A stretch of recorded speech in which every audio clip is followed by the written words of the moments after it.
Sedikit Bang, sedikit kami pertanyakan terkait pihak rekanan.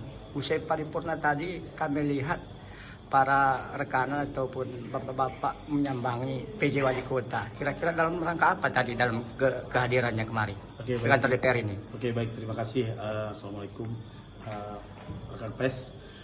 Terkait kehadiran kami ke kantor DPRK Kota Subsalam yang terhormat ini adalah menyikapi ataupun mempertanyakan langsung kepada Bapak PJ Wali Kota beserta pihak PK dengan surat yang telah kami kirimkan kepada beliau.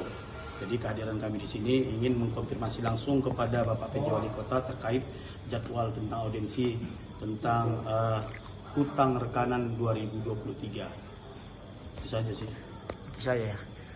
Jika tidak memang nanti dibayarkan oleh pihak pemerintah di dalam tahun 2024 ini, kira tindakan apa yang dilakukan oleh pihak rekanan? Entah membuat laporan, entah menggugat, entah bagaimana kira-kira selanjutnya? Untuk sementara dalam hal ini kami sudah membuat forum komunikasi kontraktor. Kita sudah mulai merundingkan, namun kita tetap sampai hari ini tetap berpikir positif kepada pemerintah.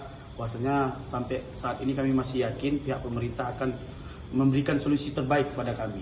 Dan juga dengan hal ini kami perlu sampaikan bahwasanya apabila memang pada saatnya nanti tidak terselesaikan juga, pastinya kami akan membuat langkah-langkah yang bagaimana mestinya.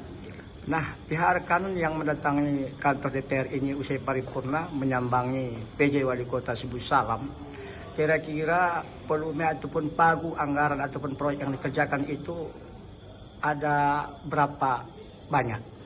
Sejauh hari ini menurut rilisan kami dari gabungan lebih kurang sekitar 45 orang, ini mencapai puluhan miliar. Cuman secara terinci kami belum bisa riliskan ataupun berikan informasi kepada rekan pers. Tapi yang pasti dari 45 orang ini lebih kurang sekitar puluhan miliar. Jadi seperti itu. Oke, terima kasih Bang. Oke, baik, terima kasih.